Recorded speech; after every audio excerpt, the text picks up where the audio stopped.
All right, so today we're going to dive into the world of Formula One, Okay. the incredible journey of Franco Colapinto. And this isn't just another racing story, it's about a young man from Argentina. And he defied the odds to reach his dreams. No. We're talking financial hurdles, limited resources, Right. cutthroat competition. He faced it all. Colapinto faced it all, yeah. It's a fascinating Colapinto story. It really shows how dedication, perseverance, they can help overcome some pretty big obstacles. Yeah. It speaks to the human spirit, you know? Not just to survive, but to really thrive in the face of adversity. Yeah, he was practically born with a need for speed. 9 years old, jumps into the world of karting. And we're not talking just participating. This kid was dominating, winning regional and national championships left and right, like crazy. Right. That kind of early success, I mean, that's got to be a double-edged sword, right? Yeah, it is. Early success can definitely bring a lot of pressure. Yeah. Especially in a field like motorsport. I mean, can you imagine the weight of the expectations on his shoulders at such a young age? It takes a unique blend of focus, talent, and determination to manage that and keep pushing forward. Yeah, and push forward he did. 2018, he takes this huge leap from karting to junior formula. And this is where the financial realities of motorsport hit hard, especially in Argentina. Absolutely. Unlike other countries, Argentina doesn't have the same level of infrastructure and financial support. For motorsport, Right. navigating that transition, it must have been incredibly challenging for Colapinto. For sure. This is where the mentors come in. Former racers Juan Cruz Alvarez and Lucas Benamo, they become really important figures in his story. Yeah, They didn't just offer guidance, they really believed in his potential. right. And that can be so crucial for a young driver. Yeah. Their mentorship clearly played a big role, but, talent alone doesn't always attract the necessary financial backing. Was there a particular turning point where somebody took a chance on Colapinto financially? What convinced them? That's an interesting question. I can't point to one single event. But from everything that we've seen, it's clear that Colapinto's raw speed and racecraft, undeniable. Yeah. Even in those early days, he had a knack for overtaking, making these bold moves. That caught people's attention. Right. And coupled with his work ethic and the glowing endorsements from his mentors, certain individuals, they saw his potential. They were willing to invest in his future. Okay, so he's battling financial limitations. He's making his mark in junior formula. Then in 2021, he throws another curveball. He jumps into endurance racing, Endurance racing. competing in the FIA World Endurance Championship. I mean, that seems like a pretty significant detour from the typical path to Formula One. Yeah, it might seem that way at first. Right. But endurance racing requires a totally different skill set. Right. Compared to the single-seater racing that Colapinto is used to, Right. I mean, these races can last for hours, demanding consistency, strategic thinking, and flawless teamwork. Wow. It's a true test of the driver's mental and physical endurance. Okay, so it's grueling.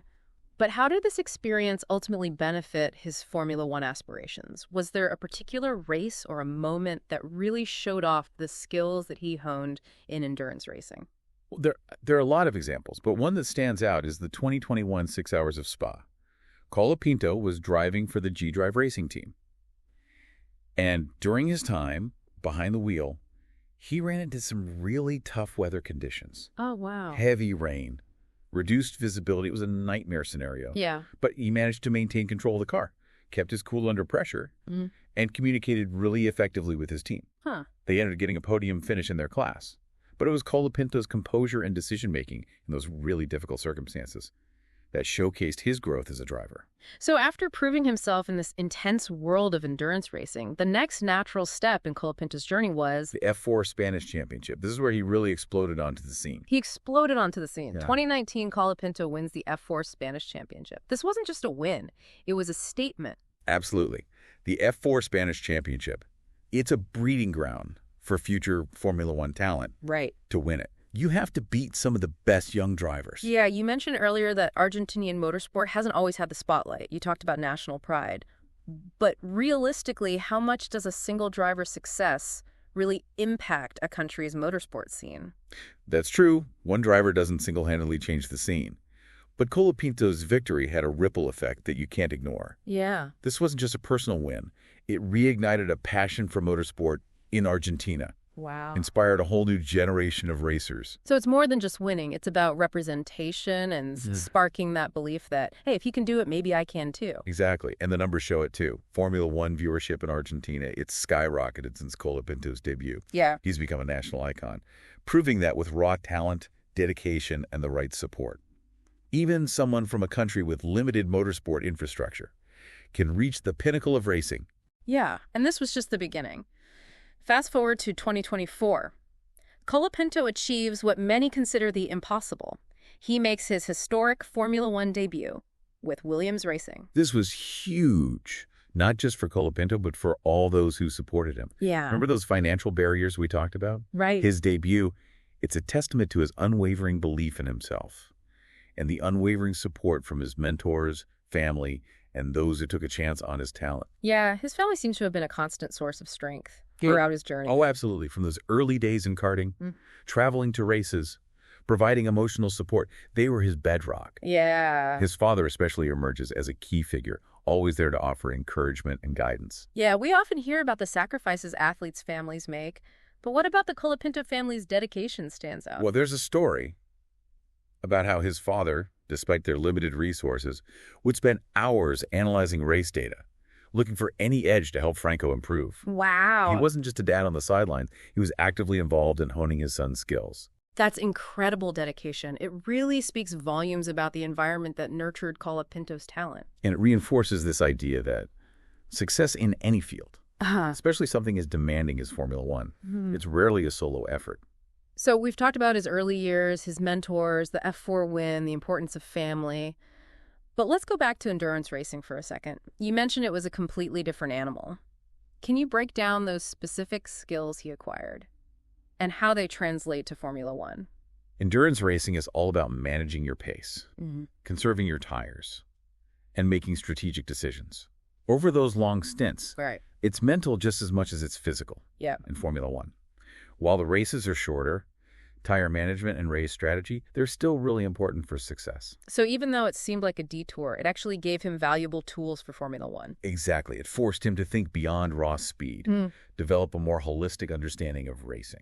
And it wasn't just about the driving either, right? It was teamwork, communication, understanding the dynamics of a multi-driver race. Exactly. In endurance racing, you're not just competing against other drivers. You're collaborating with your teammates to achieve a common goal. Right. That experience probably helped Colapinto's communication skills, his ability to give good feedback to his engineers, and his understanding of the bigger picture. Right. Those are invaluable skills in Formula One, where think so. split-second decisions and communication with a team can make or break a race. Absolutely. It's like learning to play chess while running a marathon. Right. The mental and physical demands are huge, but the rewards, as Colapinto has shown, can be transformative. Okay, so we've established that he's got the talent, the dedication, the support system, but there's got to be something more, something that sets him apart from all the other drivers who dream of reaching Formula One. What's the X factor? That makes Franco Colapinto special. That's the million-dollar question, isn't it? Yeah. And something people have been trying to figure out for years. But I think one thing that really stands out is his overtaking. It's not just about speed. It's about this almost instinctive ability to read the race, anticipate his opponent's moves, and find these tiny gaps that other drivers wouldn't even try. So he's got that calculated fearlessness that makes for those edge-of-your-seat moments. Exactly. There's a moment that really shows this. The 2023 Formula 3 race at Silverstone. Okay. Colapinto was fighting for the lead, heading into Beckett's, which is this series of high-speed corners.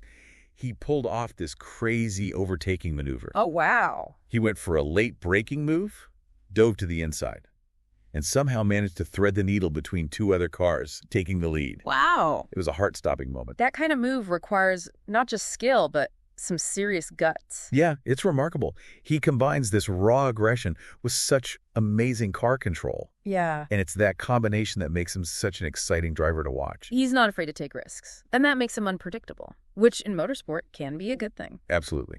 It's not just about being aggressive, though. It's about knowing when to be aggressive, when to pick your battle. Right. That timing. You can't teach that. It's just pure talent. So we've talked about his journey, his skills, his crazy overtaking maneuvers. But what about the man behind the helmet? What's Franco Colapinto like off the track?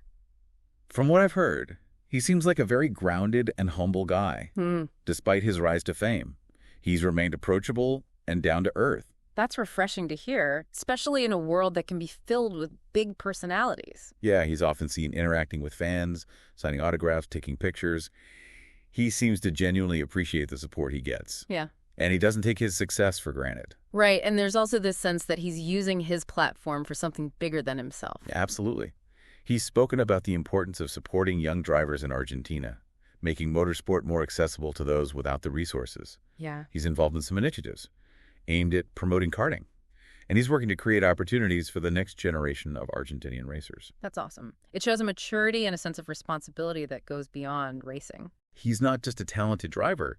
He's an ambassador for his country, for his sport, and for the power of dreams. Right. And I think that's what makes him so compelling. So we've covered a lot in this deep dive. From humble beginnings to the heights of Formula One. From family support to nail-biting overtakes. But Colapinto's journey is far from over. It's just getting started. Exactly. And that brings us to some really interesting questions. What does the future hold for this young phenom? What kind of impact will he have on Formula One?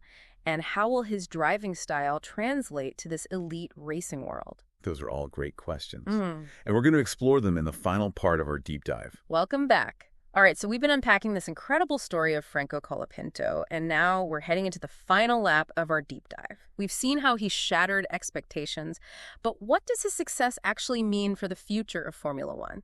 Well, Formula One has always had this kind of image problem, right? Yeah. Too exclusive, not enough diversity. Right. Colapinto changes that. He's not from a traditional motorsport background. He didn't have it easy.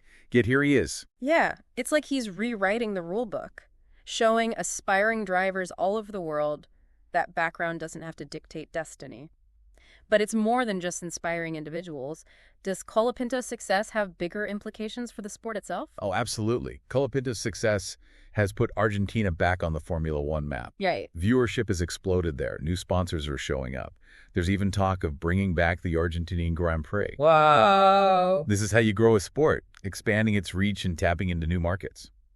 So he's not just driving a car, he's driving change within the entire Formula One world. But let's get back to the racing for a second. Yeah. We talked about his aggressive driving style, his daring overtakes. How's that translating to the technical world of Formula One? It's been really interesting to watch. Formula One cars are so complex. You need a certain level of precision and technical understanding that goes beyond just speed. Right. But Colapinto's adapting really well. You mentioned before he's known for his late braking. Can you explain what makes that such a challenging technique in Formula One? Sure, late braking is all about waiting till the last possible second to hit the brakes before a corner. It's super risky. Yeah. If you do it right, you get a big advantage on the other driver. But if you do it wrong, you go off track, or worse, you crash. Right. In Formula One, those cars have crazy good brakes. The margin for error is tiny. So it takes a lot of skill to do that. Is Colapinto doing this in Formula One? Well, he's shown some of that signature late braking, Okay. but he's also willing to adjust his driving style to Formula One. Right. He's working closely with his engineers, looking at the data, fine-tuning his technique to find the sweet spot between aggression and precision.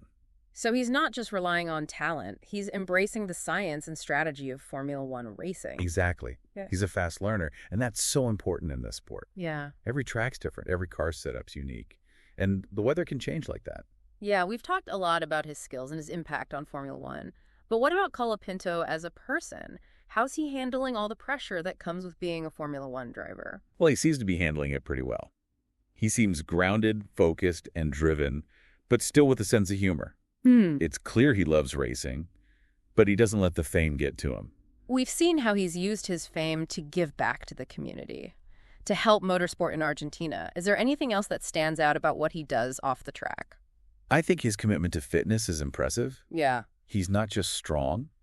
He's really disciplined with his training. Right. He knows Formula One is a mental game as much as a physical one. Yeah. So he's using mindfulness and meditation to help him focus and deal with the stress. It's like he's treating his mind as another engine. Exactly.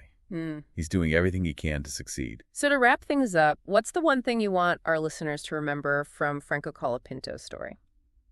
Well, I think Colapinto shows us that limits are often something we put on ourselves. Yeah. With passion, hard work, and a willingness to push boundaries.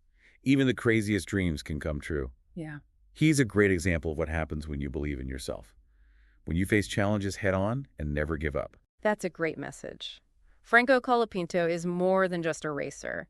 He represents hope, resilience, and the pursuit of excellence. And we can't wait to see what he does next. Thanks for joining us on this deep dive into the world of Franco Colapinto. Until next time, keep exploring, keep learning, and never stop pushing your limits.